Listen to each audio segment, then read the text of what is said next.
Now, Martin asked us here today, or I should say, as Bernard kindly pointed out, he invited us here today as lawyers practicing on a daily basis in dispute resolution in the construction industry to give our observations in relation to the entire framework and things that might be fixed, if you like, in the upcoming review. The one I wanted to focus on today is not particularly the contract, but more the procurement process. It's been mentioned time and time again this morning, I think, and David, I'm happy to hear you acknowledge that I think we have a procurement process which is essentially broken and does need to be fixed. We have it. Sorry. Did I say construction industry? No, I'm a procurement process.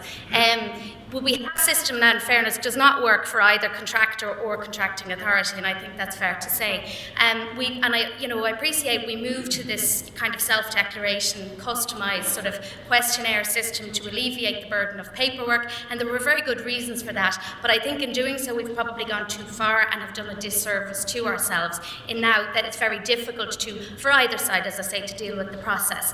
I should just say I advise, on a daily basis, I would advise a very large number of schools in relation to school building projects. So I deal with Jonathan on a daily basis. So Jonathan, I don't want to say that there's not many disputes. We try and get rid of them all as quickly as possible.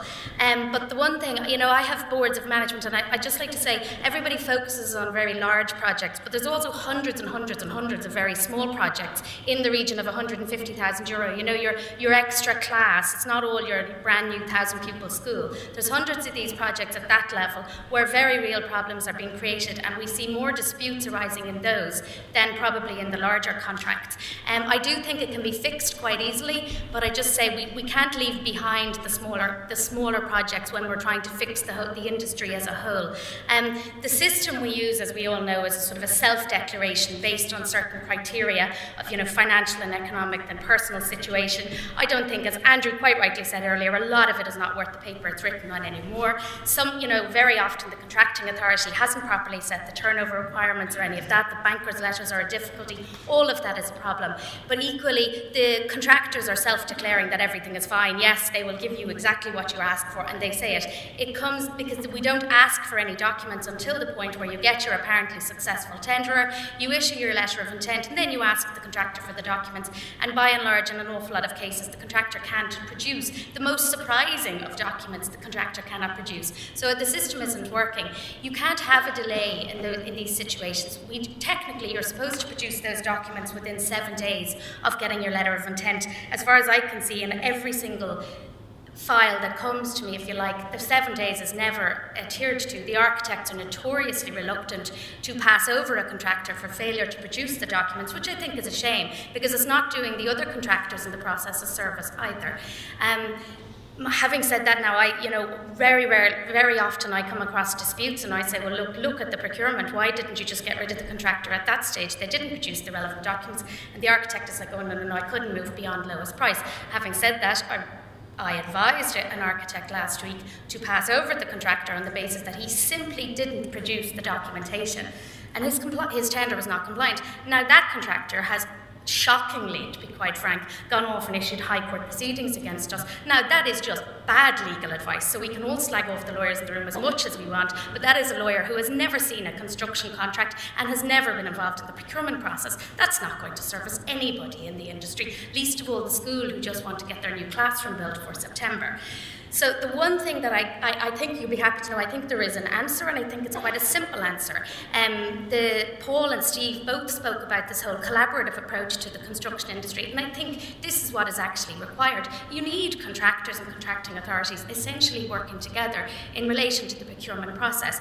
We do have, in the self-declaration, we do have the technical capabilities, which is a criteria, and I think there is a lot of scope for improvement in that. We do have these certificates of satisfactory completion, and contractors and consultants alike must fill out their B1, listing the jobs they have done, and their B2, giving their experiences. There is scope to bring that a lot further. It's starting to be quite heavily relied on in the restricted procedure, obviously, for the larger contracts, and you pre-qual your contractors based on that, which I think is a step in the right direction. But I'd like to see it applied somehow more in the open procedure as well, and to the smaller contracts. I think should be allowed. I mean, time and time again, I get calls from boards of management saying, you know, we're being told this is the lowest price. We don't want to appoint this contractor because he did the project up the road. He made a dog's dinner of it. We don't want to appoint him. That's totally subjective. That's not fair on that contractor. You don't know why that contractor made a mess of that job. Very often it's because the architect didn't properly administer the contract. So it's a system that doesn't work for anybody. I'd like to see a much more objective set of criteria coming in. Essentially, what I'd like to see is almost like a report card. Bring these certificates of satisfactory completion much further. Have them delivered at the time of the tender. Now, it doesn't necessarily have to increase the paperwork for contractors, so I don't want you all kind of lynching me here now that I'm somehow going to increase the paperwork. It doesn't necessarily have to. What we'd actually like to ultimately get to is some sort of a central system. Andrew did allude to it earlier about a sort of a central pre-approval process. I don't necessarily agree with that as such. I think it needs to be brought further. We should be aiming to get to a situation where a contractor goes onto a job, does the job, there is essentially, thanks John, a report card at the end of it, which everybody gets graded on. And what Jonathan didn't tell you was that, well, the consultants, the Department of Education have gone quite far in this in relation to the consultants. They do have a marking system now on the certificates of satisfactory completion for the consultants, and it does have to be produced at the time of tender as opposed to just on letter of intent. So I think we need to bring that further. I don't have time, I could probably speak for another half an hour on how I see it happening, but I think we just need to bring that system further, ultimately with the aim of, Jerry O'Sullivan won't mind me saying, he told me at the break, the Danes already have it as sort of a central system where everybody gets graded on every job they do for a contracting authority. You want to appoint a contractor, you have access to this system. You can see what contractors are performing and what contractors are not. And this is not anti-contractor, it's good for the contractors if good performance is rewarded. Thank you.